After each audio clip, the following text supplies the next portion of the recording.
How Osio, bonjour,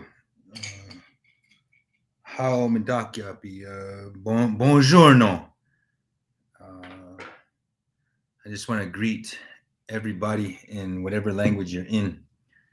We'll wait to start for a little bit here. I just want to give you all a chance to log on. As you can see that we're in a very heavy time right now, and we also want to respect Myron Dewey's immediate family and his close circle of loved ones. When we have a public figure, somebody who not just indigenous country, but all the allies around the world relied on to help us tell our stories, to help us reclaim our agency. When somebody like we're just completely torn. I will tell you that. I will say about that much. And Myron touched a lot of people. He just was a source of strength, undeniable indigenous dignity. Paiute, Shoshone people, Paiute Nation, Shoshone Nation. And he was living on Walker River, Paiute, but he has roots with the Shoshone people and I believe Bishop, California. So tonight's episode, cut to the chase, number 31, is completely dedicated to Myron, brother Myron Dewey. I've been watching. We all called each other. Everybody got calls. Everybody got texts in varying circles that came from those who knew him since No Dapple, since Ochetti. But Myron was much active, very motivated even before Ochetti in terms of bridging that divide between the evolving and ancient cultures and worldviews of indigenous peoples, where and how a digitized, technologized reality has been crafted for all of us, for not just for indigenous nations, but for humanity. Myron was on that cutting edge of how do we adapt, how do we evolve so that we're the ones that are able to tell our stories. This is the kind of person that Myron, that he is, that he was, that he empowered us to tell our stories, to speak our truths, because he developed the skills that he developed, because he led from a spiritual vantage point, because he was answerable to his communities in a lot of places. That is no small feat for somebody who stays accountable to his people, and who by their very presence change the energy, change the dynamic of wherever he was at. And he thought first about his people, about Mother Earth. And it's very strange to be having to to speak on Brother Myron, because we want to respect his immediate family. And I was about to say that just like when we paid tribute to Marie Randall, Oglala Lakota elder who just recently passed on, when we paid tribute to LaDonna, Brave Bull Allard, who also has recently journeyed on, just like when we paid homage and respects to Leonard Crowdog, Chief Leonard Crowdog, just like when, before cut to the chase, when Lexi Russell Means journeyed on. We all feel that. We feel very viscerally a loss, like when John Trudell passed on, when Vine Deloria Jr. passed on, when, all these Wilma Mankiller, when these luminaries, people that followed a disciplined path. And Myron was one of these people that followed this disciplined path. And I feel kind of even selfish in terms of what does it mean to me?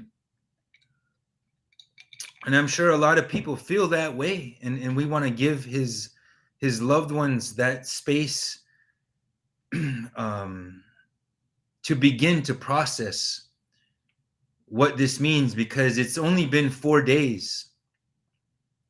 And I know, at least in our cosmology, the 4 days from the time that your body expires and your spirit begins its journey on the next reality, the 4 days involved in that, from that time, are extremely important. And we want to send our love and our compassion to Myron's family, to those that were closest to him. Like I said, when he had a big circle, a giant circle, people in this circle might not talk to people in this other circle, but Myron connected a lot of people, and his accolades, his compassion, Wa'ushila Yuhamani, just the way that he walked, he found, Standing Rock, No Dapo, Ocheti. It called out to him. All of the people that he was working with there, they're going through the worst of it. Everybody at the border. Myron was at the border between the United States and Mexico, documenting, lending his energy, his spiritual energy, and his skills to those indigenous families who were being trafficked there during Trump's administration and during Biden's administration. Myron is a truth teller and a truth seeker. Thacker Pass, all the allies there that were there with, that Myron was with there, are carrying on that struggle. Everybody at Line 3, we crossed paths with Myron up there because Myron was delivering solar panels and cell tower boosters so everybody could tell their story. And this is, he was just like this, whether there was, there was a camera there, whether he was getting credit, none of that mattered to Myron. He did the work. He walked that path, and he left a huge space that, you know, we won't ever fill, but he showed us a way that we can move forward. And because he is such a strong brother, and we know that the struggle for the liberation of Mother Earth, we all collectively lost a real one. We lost one of our strongest voices, one of our most prolific proponents of indigenous sovereignty and of the global struggle for human rights, for the defense, protection, and awareness of sacred sites, of clean water, of Mother Earth. I mean, there's no way to capture and to fully express what Myron means to us. And so what we've done is we've lined up maybe 4 different videos that we want to show to you, because we want the show here today, the episode, to be about paying tribute, paying respects, paying homage to Brother Myron. And so thank you all for joining us. You know, feel free to share this stream. Go follow Digital Smoke Signals. You know, Myron founded Digital Smoke Signals. And I see, you know, ABC News has covered this tragic event. Native News Online, everyone has covered this tragic event. Those who are able to, you know, in the indigenous world, some people are too proximate, they're too close, they can't, it's too heavy. And even, I mean, people on our team are just, you know, at a loss. It's too heavy. We had big plans with Myron, and now we're gonna have to carry on that work in that legacy. But we're gonna share information about his last ceremonies, what in his culture they call a cry dance. We're gonna share information about his burial, and we want to celebrate his life and his courage. And so we have a video. We're going to try to roll a video that came from on the heels of No Dapple during the Standing Rock Film Festival, where Myron was present. He was integral to everything that went down there. He was able to travel to Alcatraz Island for the sunrise ceremony. And we happened to have film because Brother Chuck was on the ground there, you know, one of the brothers that's in the control room that makes this happen. I'm really happy and grateful that we were able to spend at least that amount of time with Myron. Man, we must have talked to him 2 days before this happened. So it's very heavy on our hearts and on our spirits. And you know, we want his family to know that we love him, and we want to remember him, and we want to share in his strength. So with that, stick around. We're going to run through 3 or 4 videos and just pay tribute to Brother Myron here tonight. So let's try to run that, Control. And what I seen at the 3 camps, Oshet, Shikui, and Sacred Stone and Rosebud, was a solution for Indian country, which is the state of. And I was really empowered when people were bringing in solar panels and compost toilets, and I was thinking, wow, this is how we do it, you know. So I would say I'm a community-funded journalist for the community, by the community. My work was for Indian people, was for allies, for people to understand and be educated and empowered to pick up a book and say, you know, what tribe is around me? Why are we up here doing this? Why are they doing this up there? What am I seeing on November 20th with water cannons out there when the water's freezing? Is that icicles of mace? Yes, it was icicles of mace on one side of the fence. On the other side, it was water.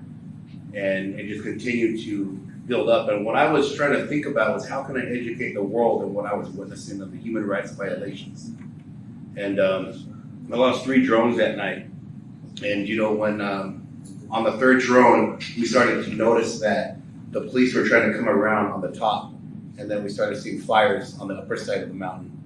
And so there was so much happening these nights I was flying the drone. There was also a no-fly zone, which means they fabricated evidence to say that we were inciting the riots.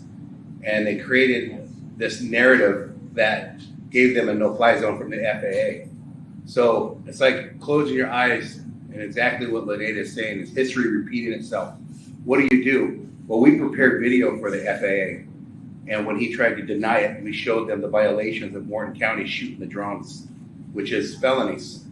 And he could no longer deny it. But we'll continue to see the violations over and over and over. And this is a time that we were protecting ourselves with the technology that is going through. I mean, I almost felt like hypocritical sometimes, we're driving cars and fighting a pipeline. But this is what we have to do to be able to protect it. You're witnessing the violation of sacred sites in front of you. So I'm a cultural monitor at home. And that's the reason why I was flying the drone, so we don't have to walk on those lands. And there's many times I felt that I wasn't doing enough, and from what I was witnessing. And so when you look at this drone footage, it's pushing the envelope even farther. And they looked for me all the time. They sent drones out, they sent planes out, helicopters. They had scouts around the perimeter, which is 20 miles. And when I was arrested, I was 40 miles out.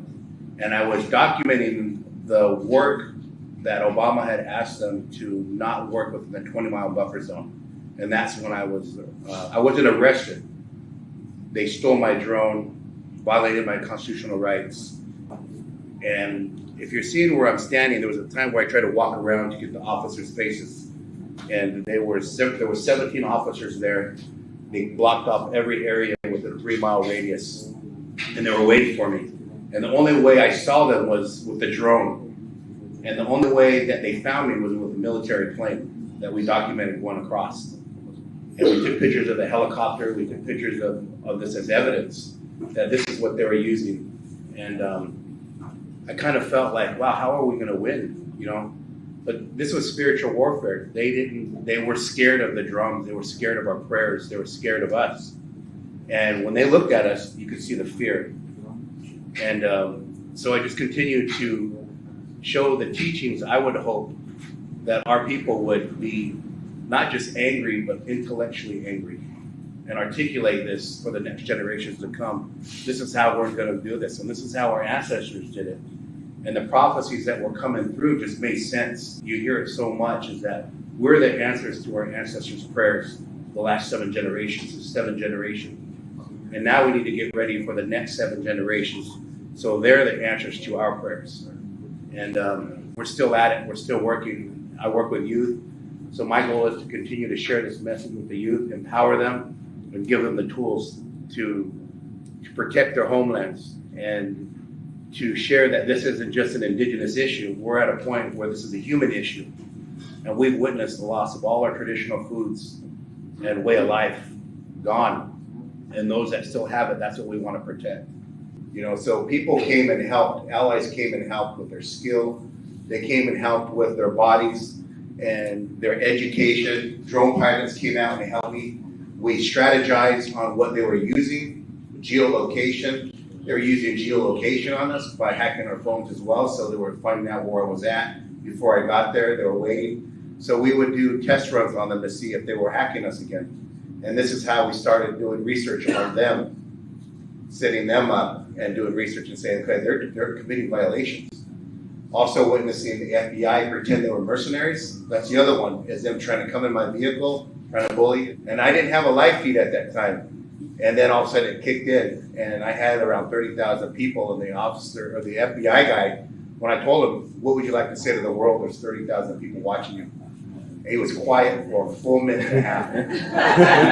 He just stared out there. And so I was trying to think ahead of time, is Morton County was allowing this. So I walked to them and actually interviewed them. How are these guys able to go with no license plates on their vehicle? And you do nothing. And they just sat there. And so this is, a lot of these guys had no clue what was going on. And they were just there on assignments. So I did what I could to educate them about the land, ask them, to call the tribe, do whatever I could to just bring that heartbeat back into their spirit, the Mother Earth heartbeat. And I knew that a lot of them were listening. A lot of these guys were vets. So we also did the prayer ceremonies for them live, so we can connect with them and kickstart their heartbeat, that Mother Earth. So there's a lot of things that I want to share with you guys. But these violations are real. The FAA violations, the FCC violations, your personal information. This is real stuff that happens as you drive out here. It's there. You don't have the technology to protect yourself. You cannot fix a problem with money.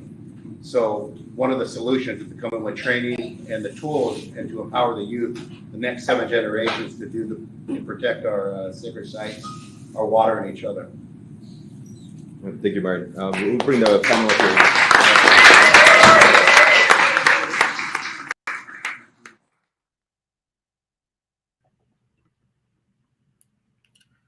Wow, that's tough to watch, but it's also inspiring because, and thank you all for logging on, tuning in, sharing the stream. I've seen, others that have done tributes, and I want to thank you for doing that.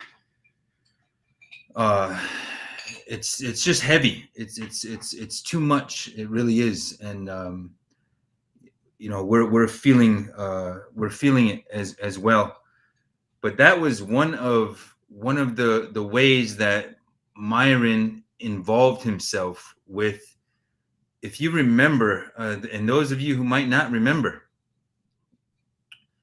he was filming the private military security at Oceti, at No Dapple. He was filming them out in their element while they were conducting their operations on the ground. And I remember Myron being pursued. He was being chased by masked men who wore no badges, who had no identifying insignia, who were spooks, who were ghosts out there chasing Myron, and whoever was with him. They were the securities on snowmobiles. They're pursuing him at high speeds, and he's in his truck. And he risked his life countless times, I should say unknown number of times, as did others who were there at Oceti. A lot of the stories have not been told. A lot of the stories have just, they weren't, it was never contemplated that they would be for the world to see what is now called post-Oceti. We didn't know that people were going to live through Oceti. When you were there, and everybody who was there knows that heightened sense of urgency, the sense of awareness that people who are at line 3 know all too well. People who are at Kinder Morgan or Trans Mountain or TMX, people who are with the Tiny House Warriors know, people at Oak Flat know. And Myron was a media pioneer, somebody who was flying his drone pursuant to the 1868 treaty, pursuant to indigenous sovereignty. had discussions in Standing Rock's tribal chambers with elected tribal officials and attorneys and others. I mean, I was there with him.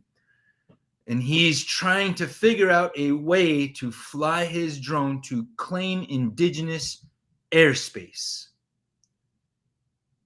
And he has created new neurological pathways for us. So what you're witnessing is the footage that he was awarded accolades for.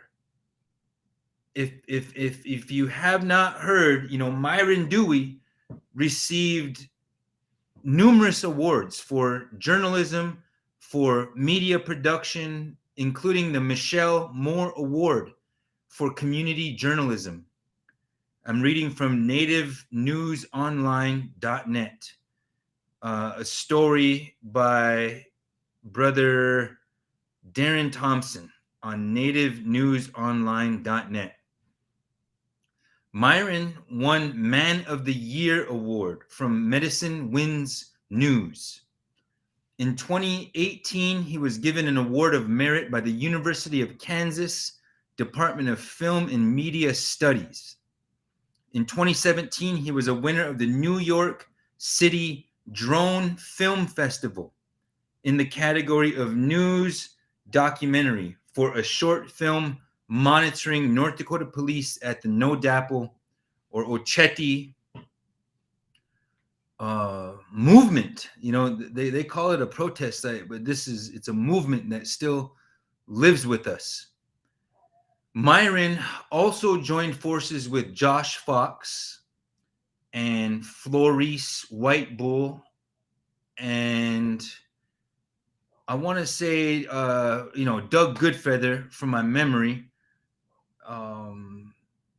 for the movie or the film called Awake, A Dream from Standing Rock, which, told the story of Oceti, of No Dapple, of Standing Rock, and the fight for clean water and healthy ecosystems and the future of a livable planet.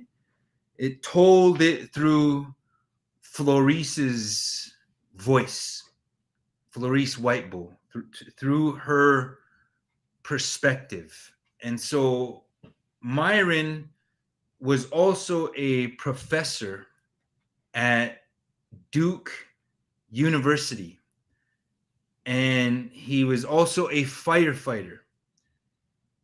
And just watching that footage of Standing Rock, of Oceti, it makes me think of brothers like Shie, Dean Dedman from Drone to Be Wild. Makes me think of Chumash, Ernesto Burbank, even Chris John, Stephen Chris John. Some of us were arrested together, and a lot of people don't know that Myron was also at Burning Man. I mean, that festival takes place in his territory, in Paiute country. I mean, he was there. Makes me think of Prolific the rapper. Makes me think of Brooke. I can't remember Brooke's last name. Makes me think of William Hawk. Antone Edwards.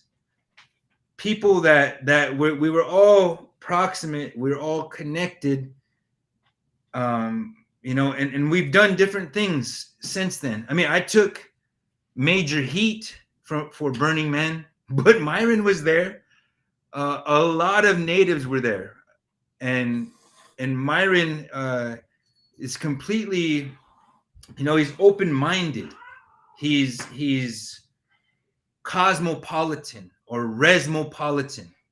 He is a visionary on that level. And there's other people that I'm gonna miss, who were connected to Myron, who worked with him, who run digital smoke signals now. Like I don't know who runs that, but go to their page. This is where you can find out the details about Myron's sending off ceremony. When I was on trial for inciting a riot, Myron is the largest contributor of digital content for our library, for the library that was going to be used to defend me. At the same time that Myron Dewey was facing criminal charges for his operation of that drone and for his abilities, really, and his courage to step forward and to tell this story, to make sure that it cannot be ignored. And a lot of people, followed those voices, followed them for insight, followed them for perspective. Those who were, and there's too many to name. Can't remember the other brother from he's from the same area here, Schurz, Nevada, around that way. I follow him on Instagram and I've met him a few times. There's a lot of people who took it upon themselves to tell these stories. And I want to thank, Deb Parker. I want to thank Myron's family. I want to thank the Walker River Paiute, the Shoshone people, everybody who shared Myron Dewey with the world. This, when you have a public persona, the families sacrifice a lot because these voices are giving themselves to the people, to Mother Earth. They're sacrificing that time that they could be with their families, or that they could be pursuing personal development or personal security or whatever they want to work on. Myron gave that up so that he could share that energy, share that power, whether it's Thacker Pass, Line 3, the border at the United States and Mexico. I mean, he laid it on the line time after time. He did this because he believed in this path. He believed in our purpose here in our short time on Mother Earth. And we followed him. I respected him. When I say that we were on the cusp of working together, we're just gonna have to carry that on in another way. We're talking about indigenous, the evolution of indigenous media and storytelling. There's a lot of people that are carrying on, carrying that mantle, carrying that torch, shouldering that load.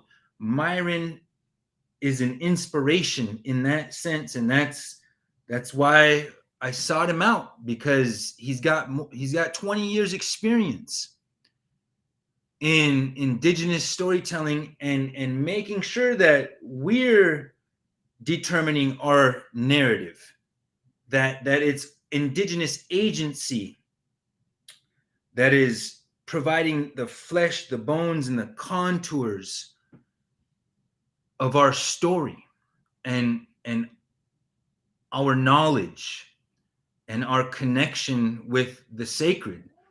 I memean, I remember, he did the same thing with Orville Looking Horse at World Peace and Prayer Day at what we call Bear Lodge, Mato Tipila, but America calls this place Devil's Tower. We got to spend quality time with Myron because he was there giving himself to the struggle. So I want to play Thacker Pass was near and dear to him. Everybody who's there, everybody who's given themselves to that struggle, you know, every time we talk with Myron, he was trying to give voice to the voiceless, to those that are marginalized, to those that might not get mainstream to cover what they're doing. And so we have some cutaways of him appearing on Cut to the Chase, and we just want to roll some of those and pay tribute to Brother Myron. So if we could try to roll those in, please. Homenays. Want to say hello to my relatives out there speaking and standing strong. Inania Ahoba Shinami and Agaitika and Nama Paiute and Tamok Shoshone. You know, our Paiute people have been in this fight in different arenas in the military industrial complex. 62 years. And Fort McDermott is part of that. Walker Paiute tribe is between two military bases. So we've witnessed the environmental change, loss of food source. We witnessed Western contacts, gradual encroachment that they used against the land. The Dan sisters is a legal term for the stealing and theft of the land. So the intellectual manipulation that our ancestors went through, we can now articulate. And for the last 2 years, we've been watching Thacker Pass. And coming back from Standing Rock, you know, when it was first brought to my attention, the issue was Tesla has moved in, and they moved in for a reason. They moved in so they did not have to transport lithium. So these are really, you follow the money is what you do. Also, being colonized or indoctrinated or assimilated comes with a price of being disconnected from the sacred. They disconnect us from our food source, our water, our sacred sites, our traditional harvesting areas. This is the result of not finding out until these projects are already being dug in the ground. These are the challenges here in Nevada. You know, by the time they got done in New York, and by the time they got through into the Midwest, and then they got to us, in their eyes, they knew how to deal with the Indian problem pretty fast. And as we got the Stewart Indian Boarding School, you know, really fresh in Carson City, Nevada, those policies are still strong. Those old ways of thinking in the cowboy area and the local towns, you know, the reservation, the Indians stay on the reservation. They're still strong there. As in, you know, just these small things I'm sharing with you, they're still here today, such as the bell that goes off over in Gardnerville, Nevada for the Indians to get back to the reservation. Wow. It's now a historical sound. So we got a lot of re-educating to do, but also to empower our people to have the courage and the strength to stand together and to know when intellectual manipulation is being imposed on us. You know, these mining areas, you know, are harvesting our medicines, our traditional medicines that is harder for us to get access to anymore. And some of our relatives aren't using them or don't know how. And reconnecting to our culture and our language through our matriarchy, through our songs, through our language, in these areas. You know, I've been fortunate to be all over those mountains when I was firefighting, all the way back to Oregon, Utah, Colorado, Washington, all over Nevada, and be a part of that and protecting in a good way. And I just want to say to my relatives out there, you know, is we need your help to articulate this. We need to show each other compassion to this. And I've created a different compassion for my relatives. I mean, I've been attacked. I've been helped. I've had people come and send medicine, people to pray for us, bring me medicine, water from a long ways away and on the other side of the world. And I've been able to see things that some of our people haven't seen. And so I have a little bit more compassion, and I understand why the loss of land, loss of language, forced loss of dignity, indoctrination. But I want to help them in articulating why we are protecting the sacred, why we're protecting our land. Even though we don't live there or we're able to harvest the way we should on the land has been contaminated. We no longer can drink our surface water like in Schurz or in Reno or in Pyramid Lake. Yerington can't even drink the first aquifer in their water, the Yerington Paiute tribe. So we have to show each other compassion and help them because they don't know. They don't know. And we put my uncle, you know, to rest a few months ago, and he was one of the last little boys that was kidnapped, taken to the Stewart boarding school. And he shared that story, you know, and his language and culture was strong, but we're missing that. And I just want to share that with you guys is I have a deeper compassion when our relatives treat me a certain way, whether it was hard teachings or kindness. I really respect that. And when it comes those hard teachings from my close relatives, then I really listen. And I have a deeper meaning on what it means to protect those that can't protect themselves. So we're witnessing this in real time change. And Walker Lake, Walker River, we can't drink any of the surface water there. So have compassion for us. You know, our people don't know. And we have to empower them and empower their spirit. And that sacred fire we brought back from Standing Rock, you know, that we got to witness. We want to bring that to our people. And trying to do it in a good way, and with Pijan and Ishtahai, Pijan and Mashinami, you know, good thoughts, good words, and then Pijan Tumia in a good way.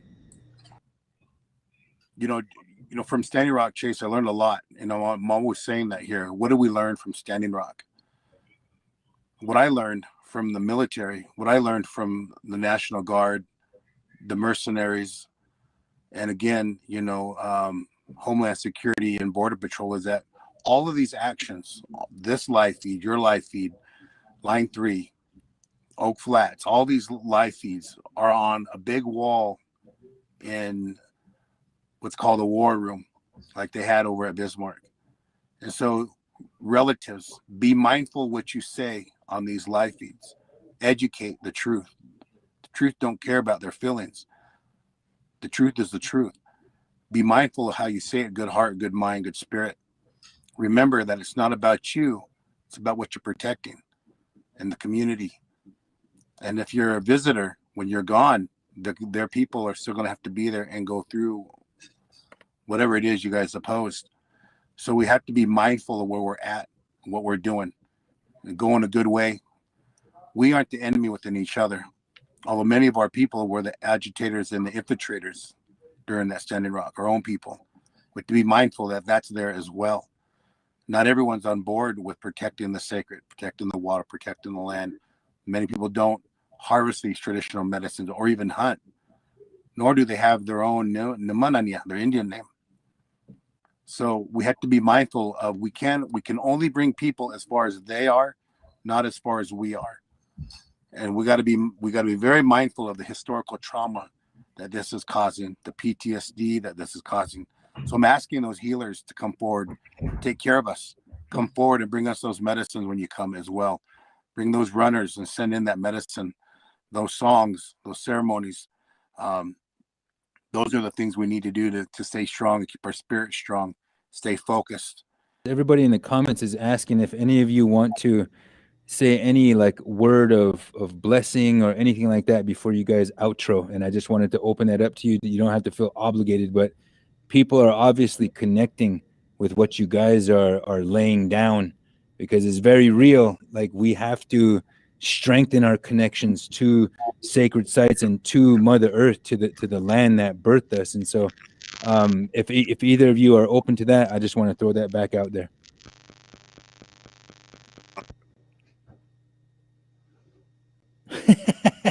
You're getting a lip point, Derek. Go ahead, Myron. You're good at that. You know, I just keep praying your own way. You know, if you're a tree hugger, hug that tree. If you're Catholic, Mormon, you know, whatever way you pray in your own way. You know, I just say Bija Nama Yadawa, good thoughts, good words. Oh. You know, our water, our drinking water.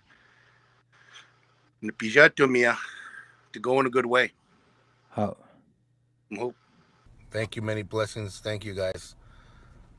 And as we continue to keep going, we're going to keep educating the world and sharing our story, sharing your story for those that are not yet connected to our Mother Earth. We're going to help them connect and do it in a good way.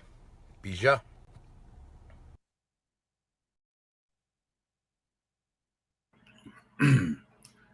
That's right, brother. He said, do it in a good way. And he's right on.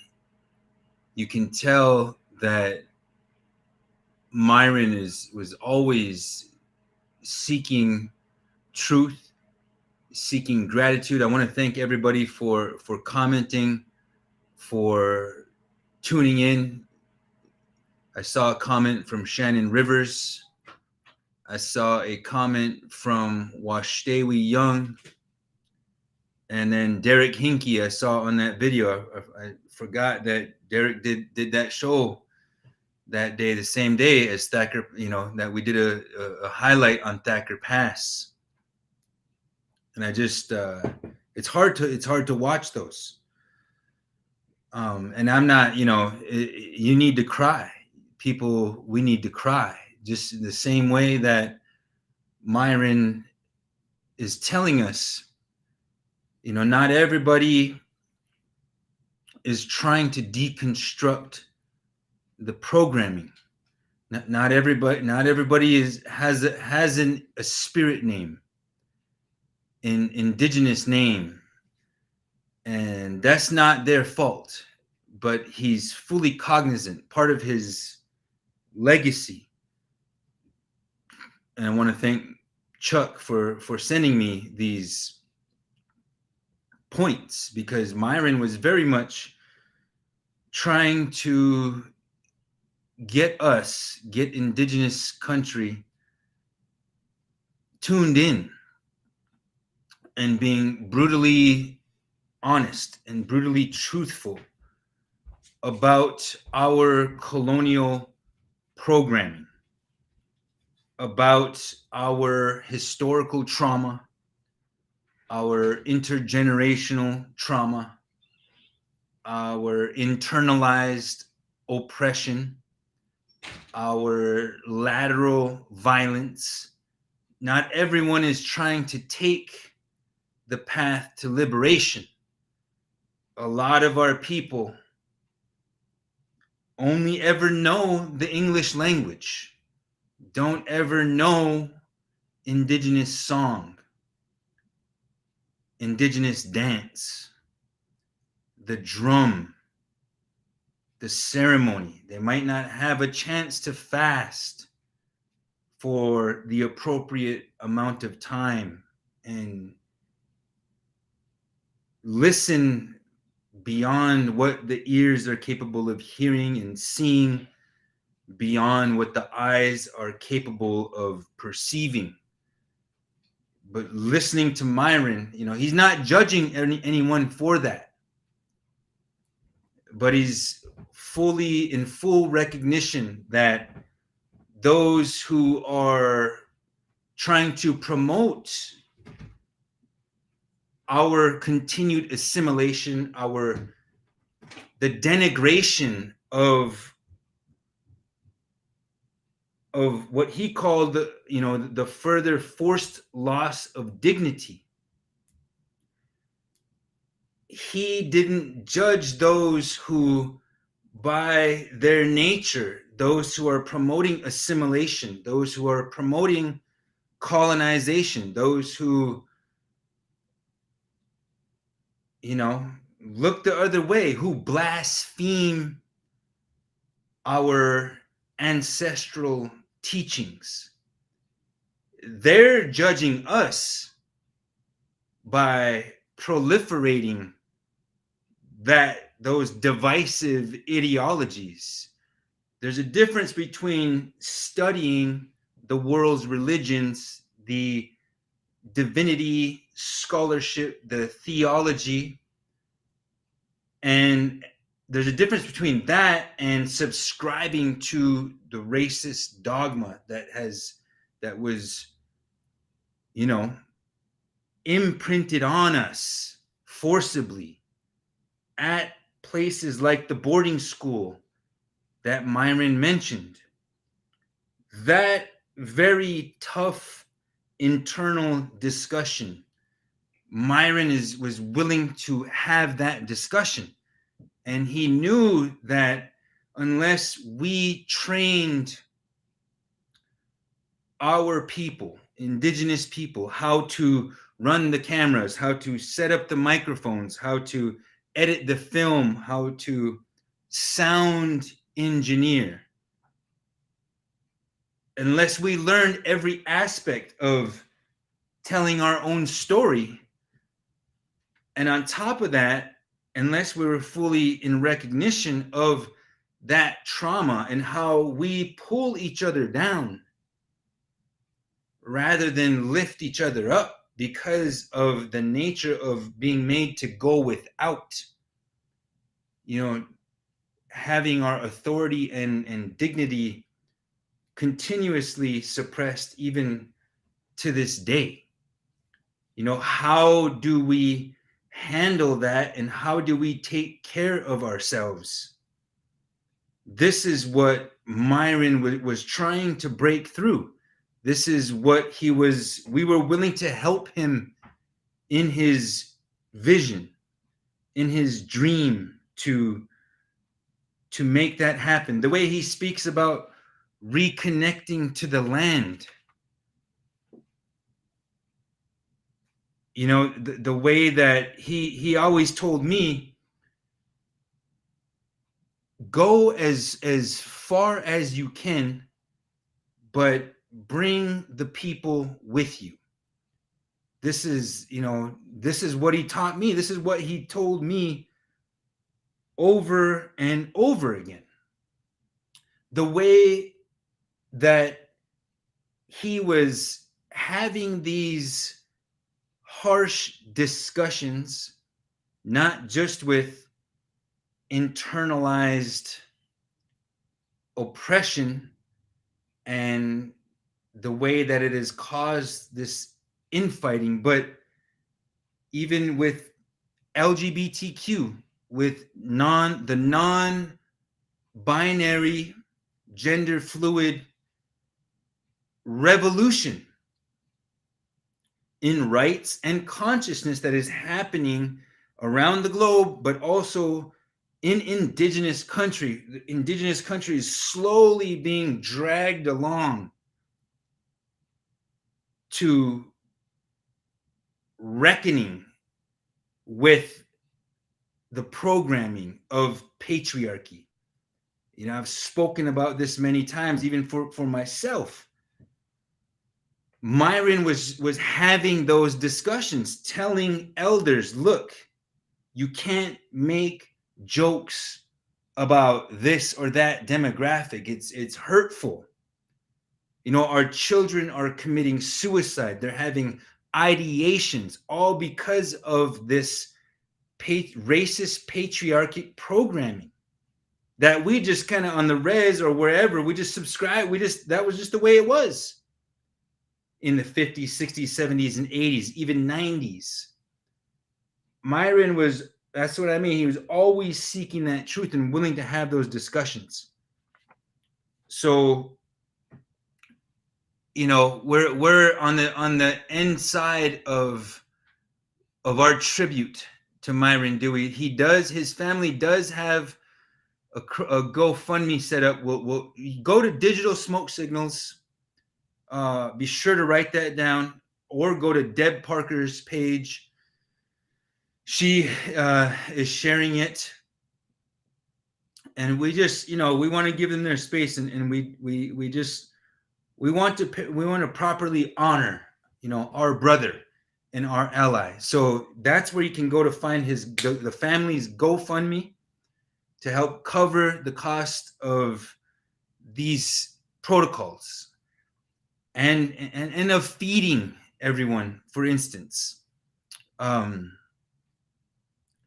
So we'll get those links up, and I'm trying to look right now. There you go. Thank you, Control.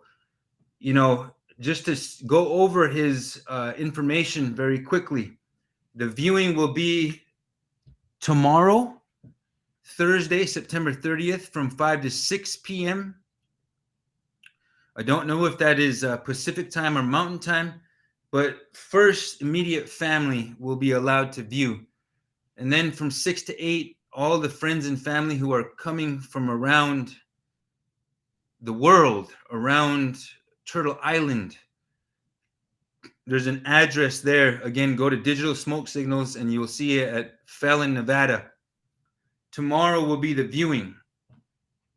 And then Friday is when they'll have what they call in their worldview the cry dance when the sun is going down around 6 p.m. So that must be Pacific time at the Walker River Paiute Reservation in Schurz, Nevada, where Myron's land is at.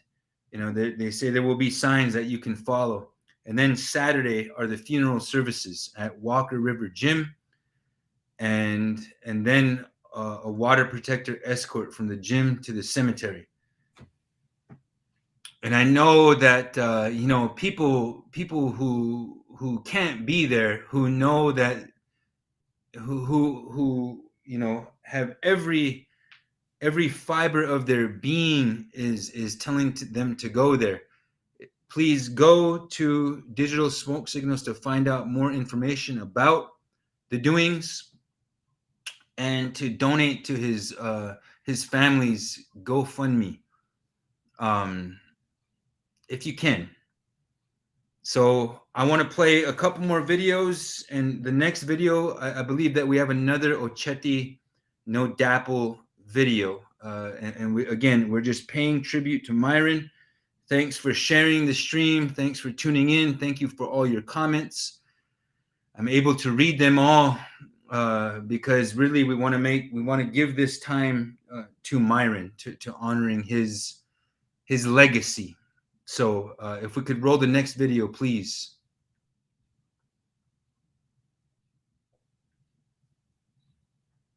Wotmawa relatives. This is Myron Dewey with Digital Smoke Signals in a mountain Paiute and Shoshone territory out here. And then some of you guys may think it's the middle of nowhere in Nevada. For us, it's not. But as I'm going to a place I grew up, it's early in the morning. And, you know, this is just to give you an idea of what it looks like out here. Well, what are we looking at? Well, this is what we grew up around. This is the military industrial complex. And let's see, it doesn't allow me to zoom in. Let's see, there we go.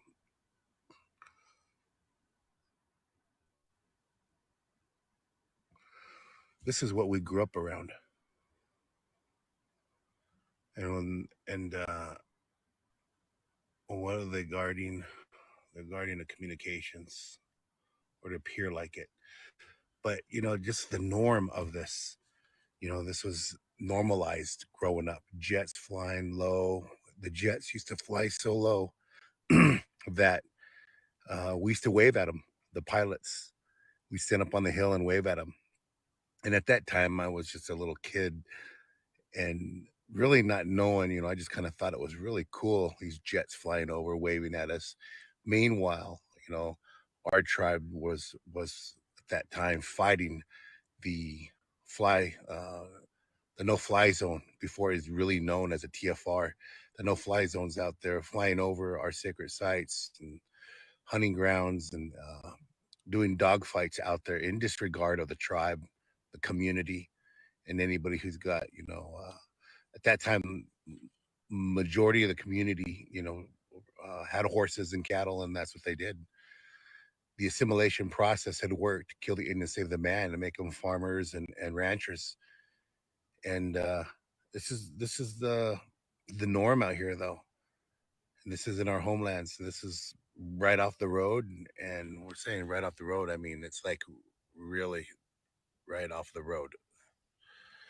And so, just sharing with you a little bit of the history of what Paiute and Shoshone people here in Nevada are dealing with at first contact for 62 years to current, the military industrial complex, and how the mining industry has that support here in protecting these corporations, protecting these international corporations. And, you know, we've watched the natural law change, meaning we've watched the water go down from the use of these mines. We've watched streams dry up, deforestation. We've watched places where we used to hunt no longer be able to hunt because of the bombing ranges. The loss of our sacred sites from the bombing ranges and places that we hold sacred. and the desecration of these for when you say thank you for your service. It's a different meaning for me, because I'm thinking that the desecration of our sacred sites, the killing, murder, rape, genocide, the things that we experienced in only a few generations here in Nevada. Nevada is only 170 years old. My grandma, who had passed a few years ago, used to share stories that her grandma shared with me. So this is a story. I'm a witness. I'm a survivor of a mass genocide across the United States that we can articulate. And in Nevada, it's still fresh, but we can articulate what's happening in other countries because it happened to us here. And so this is an example. This is an older version of what we witnessed at Standing Rock. And at Standing Rock, what we witnessed was an Avenger with missile launchers on it, just like this. That was for the drones that we were flying. And it looks like it froze. Yeah, there we go. And so, it's really interesting, that I'm able to share this experience of my childhood with you guys. And as an indigenous person, or Paiute, Agaitika, Nima, Noah, I'm Paiute and Shoshone, and I'm able to share my story as a filmmaker, articulate it as a professor academically, and also Nima Yadawa, Napija Nima Shanami, through indigenous eyes, good thoughts, good words, to just share this story. So my grandchildren, when they go back and look at these videos, this is to warn them that this is when we look at corporate greed, we look at Western greed and the land theft. We are the witnesses. And so what can you do against such greed that demands so much power and military force that use that? And there's only 2% left of indigenous people. Once we're gone, the land is yours, and you'll have nothing to live on because the greed will step in. But we survived. We have survived, and we're here. We're still here to share our story. We're still here to share with you what's happening and that it can change. And so it's just as a reminder, I'm heading back home where I grew up as a kid. And this is just the reminder. I'm an hour away from town and an hour and a half away from where I live. But this place is in the middle of nowhere, right on the side of the road, protecting a communications center. It's an older rig, but it's just I just can't believe how normal this was growing up. The area that I just left, around the corner on the other side of this mountain, is a full-on fledged bombing range. And I was thinking, wow, when we were kids, there used to be a place called it's called Frenchman Flats. You can Google it, and we used to see these jets fly and bomb. I mean, not realizing that one can go rogue and kill us.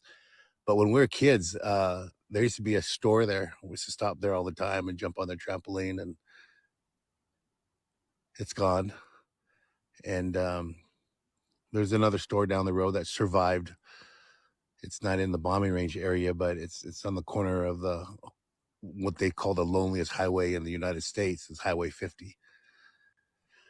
But in this land, that seems like there's nothing here. There's an abundance here. There's medicines, traditional medicines. There's food. Natural law is kicked in here. The animals, there's rabbits, rattlesnakes, deer, antelope, mountain sheep. There's quite a bit of that still left. It's hard to find, but it's still there. And one of our hardest seasons this year has been hit with our traditional harvesting areas. Our tibapi, our pine nuts have been hit hard, extremely hard. It's hard to find. And we also had to fight the corporations for that. The Forest Service issue out contracts to sell our traditional medicine. A lot of people don't know that. If you ever see pine nuts in the store, or eat them at fine restaurants, there are foods, our traditional foods. And that's this year we didn't have pine nuts at our pine nut blessing because there was not enough to feed the community. And those are the struggles that we go through. But there's enough for corporations to overharvest them. And that's the profit over the people right there, especially when it comes to protecting indigenous lands and indigenous communities. We have the smallest voice. The invisibility in what we say and share doesn't get out there much to the masses. And it's the same story over and over. Protect sacred sites, protect the water, protect the land, protect our most vulnerable. And it seems like the profit over people is what overshadows that. And we can tell you definitely, well, Nevada is one of the richest states in mining. The tribes do not get 1% of that. It's not only was it encroachment and land theft in Paiute territory here in Nevada, Reno, Nevada, Las Vegas, Alco, Nevada, Winnemucca. It's happening again as we move into the global demand for lithium. And we try to look for the green new energy here. But for tribes, we know that's more mining, more water. And so there's more greenwashing happening. Just because you don't live in these isolated areas or live in these communities, it doesn't mean that it doesn't affect you where you're at. It affects Mother Earth. It affects you. Affects the water. It affects you. Water has that memory in it, and the land has that memory, and it'll offset it. And we're going to start seeing more in the next 10 years of the cause and effect that's happening here from the more that we want and need in our households. And so what's the solution? Well, I think the solution may be just to take a little bit of time and appreciate what we have. Take a breath, nanishtahai, thankful for that breath of life. Take a moment to just appreciate what you have and not what you don't have, but what you have. If you can walk, if you can talk, if you can see, if you can feel, appreciate what you have, not what you don't have, but what you do have. Pija namashinama yadawa nanishtahai, pija yadawa nanishtahai talbino. Have a good day. Many blessings your guys' way. This is just a story from Myron Dewey, Digital Smoke Signals, Paiute, Shoshone, Nemaniwa, Nanania, Ohoba Shinami. Strong Thinker is my Paiute name, Ohoba Shinami. And I'm going to continue to update you guys as a witness. I am a witness for my people and my grandchildren. And I'm going to continue to share the stories that we've went through and survival of Western contact and Western encroachment, continued Western encroachment. If you want to support, you can also sign up on digitalsmokesignals.com. A lot of these projects, a lot of the, I think, just in service to our community. I don't even say projects, in service to our community is done immediately. So whatever you support helps. And just want to say thank you. Many blessings. I'll come live again when I get to where I grew up, and I'll show you the area that is so isolated. It's unreal. I mean, it's an hour dirt road. Never really thought about it. But as I drive out there, we had no lights, running water, outhouse. I mean, at one time that was just normal. And rabbit hunting and fishing and harvesting out there. And it's just a trip. It's just really, now everything's convenient. You stop at the store, you get all those things, and you don't know what it is you're eating. So with that, bijat dumia, have a good day, relatives. And I will be in touch with you guys again just to give you an update. And I am a witness when my grandchildren watch this video. This is what we survived. Bijat dumia. Hope.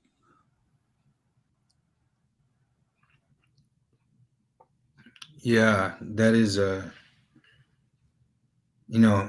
that's the last time. Those are his last words there.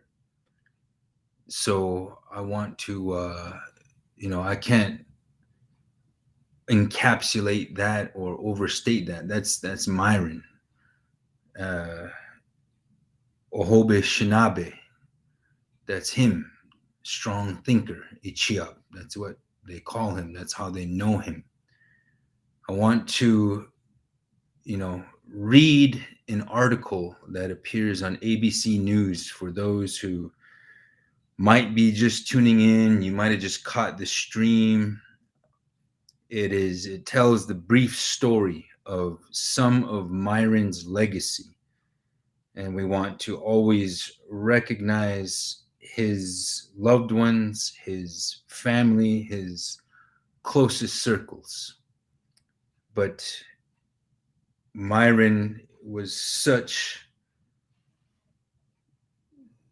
such a larger than life force that he connected many different circles, different struggles. And to listen to him, you know that he's a visionary. This is what it says: Myron Dewey, filmmaker and journalist who helped draw worldwide attention to the concerns of Native Americans fighting an oil pipeline near the Standing Rock Sioux Reservation, has died, has passed on, has transitioned. Dewey, a citizen of the Walker River Paiute, passed away Sunday when his car crashed in rural Nevada. Right after that feed sometime, when he's calling out the military industrial complex. The Nye, Nevada County Sheriff confirmed the crash.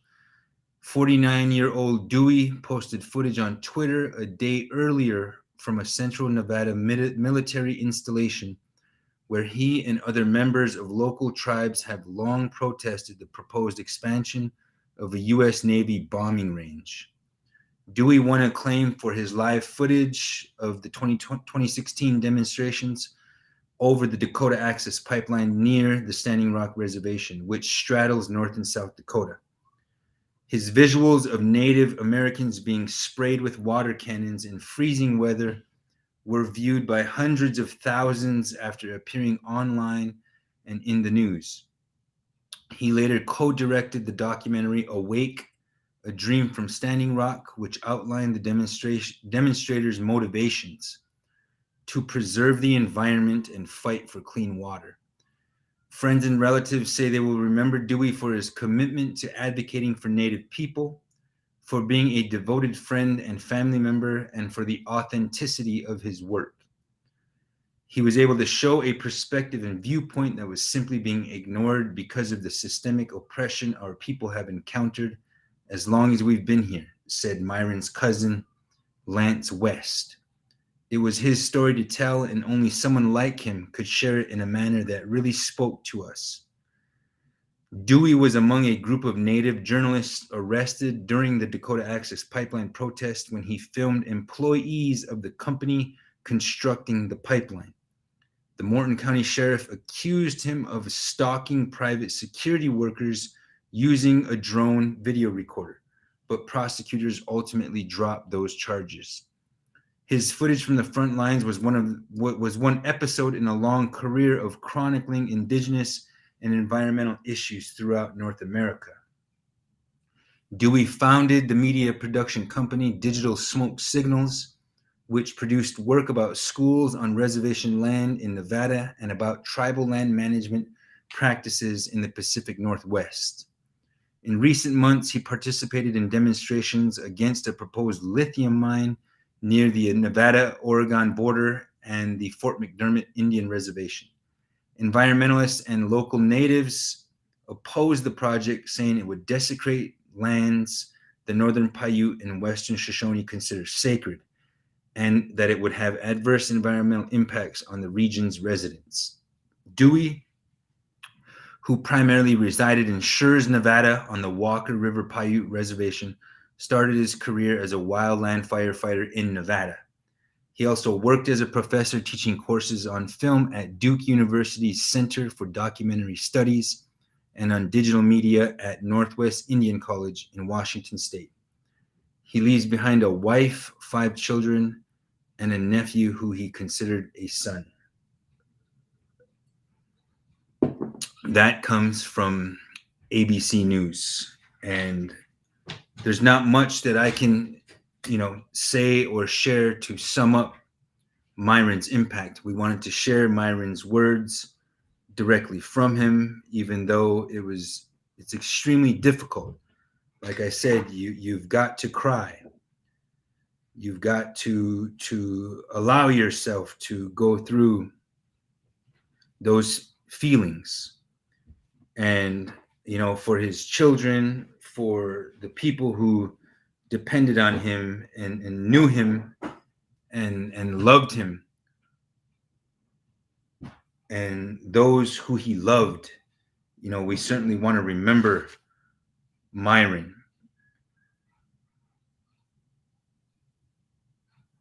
I can't remember how he says good day, but we're going to continue to do it in a good way. Pija tumia. And I don't want to, I'm just trying to honor him by speaking his language, and, letting all of our listeners know here that we're going to continue to do it in a good way, in the spirit of Myron Dewey, of Ohobe Shinabe, strong thinker. We will continue to carry on Myron Dewey's legacy, and we wanted to dedicate this entire episode to the work and the strength that Myron Dewey provided to the indigenous movement, to the movement to defend Mother Earth, the sacred, and our ecological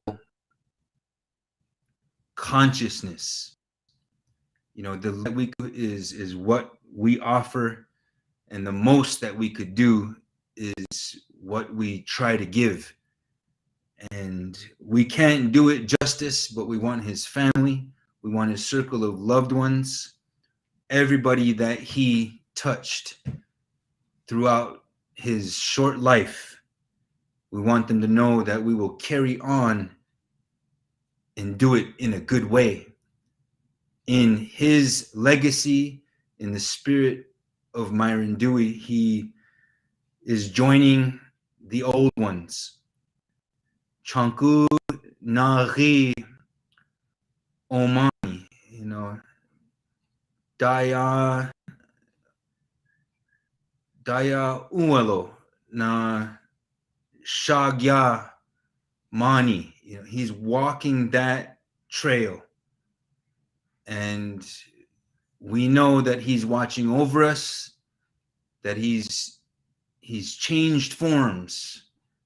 And when we think of him, when we remember him, we do that in a good way, in his strength. And we want to recognize and tell our listeners, our viewers, to go to Digital Smoke Signals to learn more about Myron's doings, the final protocols for his send-off, and to give to his funerary expenses if you can. So with that, I like to offer a few words. Wocheke kaga, hoye wa yelo tunkashla wa kantanka. Myron, kola Myron, ohobe shinabe, chanku nari omani, awayanka. Please watch over our brother, his journey, and watch over his family, friends, and loved ones still here with us. We'll all remember him in your own way, in the way that you see fit, in the way that you have learned. And I want to thank you for giving us your attention tonight as we pay our respects and our tribute to Myron Dewey. Lila wopila tanka e chichapilo mitakuye oyasi. I want to thank you for listening. This has been Cut to the Chase number 31, and we are out.